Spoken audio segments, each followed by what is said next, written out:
Welcome to this instructional guide for installing the RA2 Select wireless solution with Pico Remote Controls.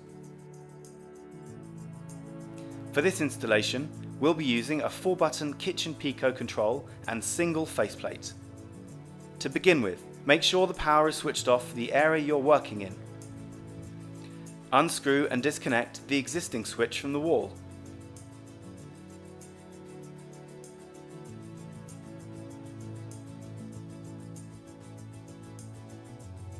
In the wall box, where the wired switch was previously located, terminate the now redundant cables. Screw in the adapter to the existing back box.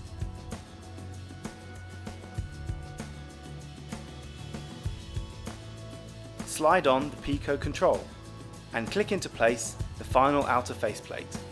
And that's it.